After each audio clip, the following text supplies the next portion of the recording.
Good evening. My name is Sarah Leah Whitson, and I'm the Executive Director of Dawn.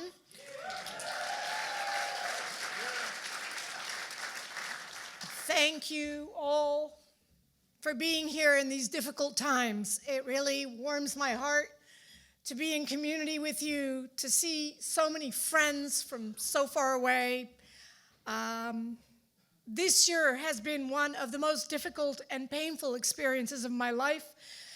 And probably each of you here today, watching the Gaza genocide live streamed, seeing weapons that we as Americans have paid for to rain down on the heads of Palestinian men, women, and children.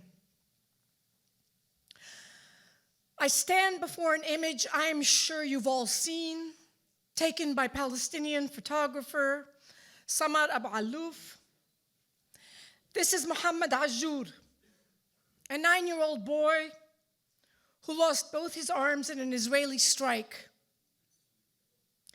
His image and the image of countless Palestinian children in Gaza, left without their limbs, now the world's largest population of child amputees. The images of tens of thousands of Palestinians bombed, executed, shot in the head, burned, starved, raped, and crushed in rubble have left me heartbroken and deeply ashamed. The second image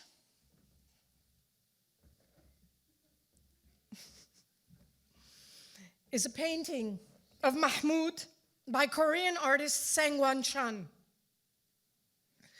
The artist explained to me that she wanted to present Mahmoud looking straight at us, looking to us for answers, looking to us for hope and justice.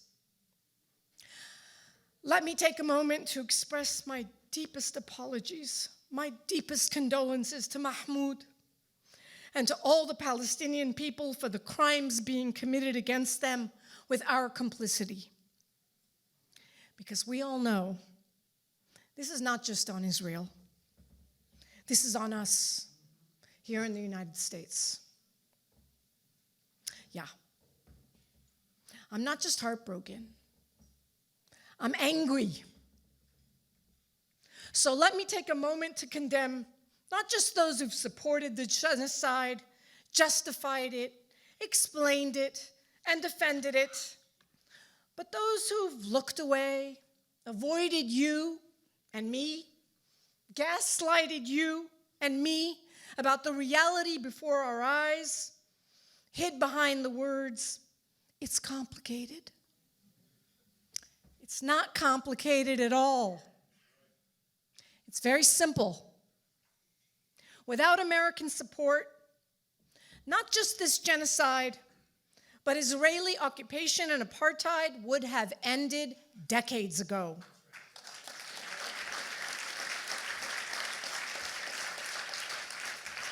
The American people now overwhelmingly oppose what Israel is doing, and a majority now want to stop weapons to Israel. What the Trump administration and the Biden administration before it are doing does not represent the will of our people. Our government, our democracy has been corrupted and defiled by pro-Israel lobbyists and billionaires to ensure a continuous flow of weapons and protection for the genocidal state. It's a very small group of people, actually, and their carrots and sticks have very undemocratically undermined the will of hundreds of millions of our citizens.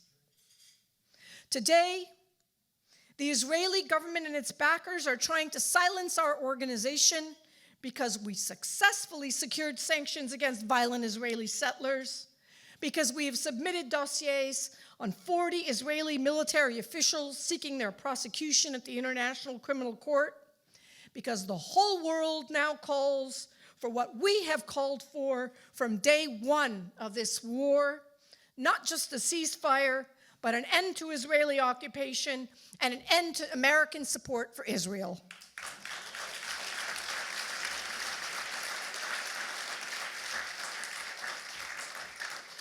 Indeed, Israel and its backers are now supporting an unprecedented global campaign of repression to attack our freedoms of speech and protest around the world.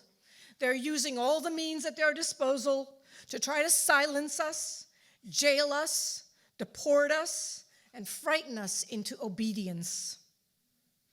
But we will not be silent, and we most certainly will not obey.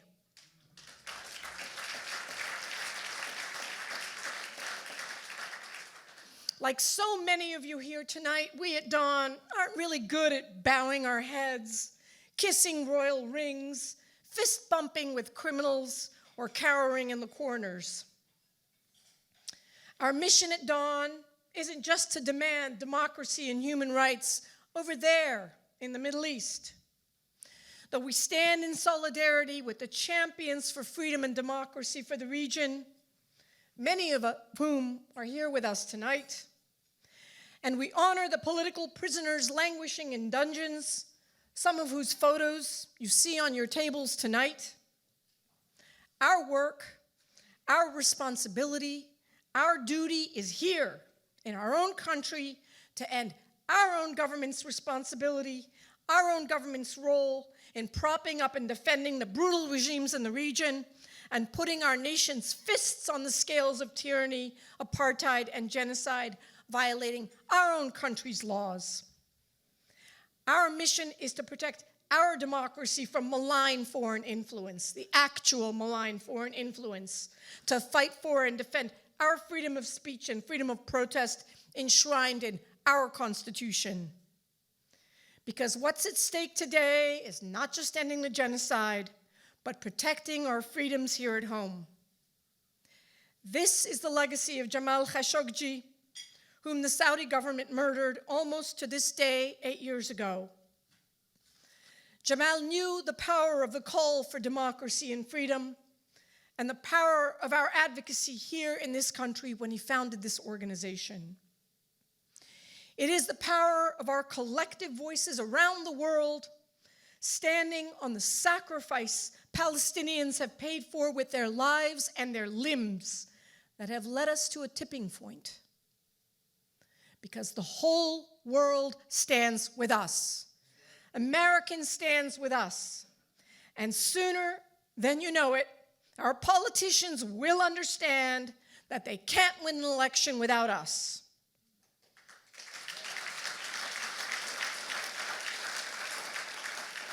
We know our government will be the last to come around, just as it was the last to come around to sanction apartheid South Africa.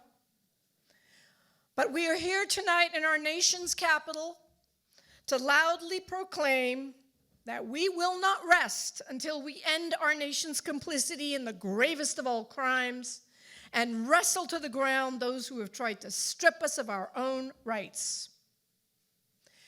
We will not abandon Mahmoud. So tonight, I thank you for joining us in this incredible evening of solidarity, of community, and most importantly, of defiance. In the words of the great James Baldwin, there is never a time in the future in which we will work out our salvation. The challenge is in the moment. The time is always now. Thank you.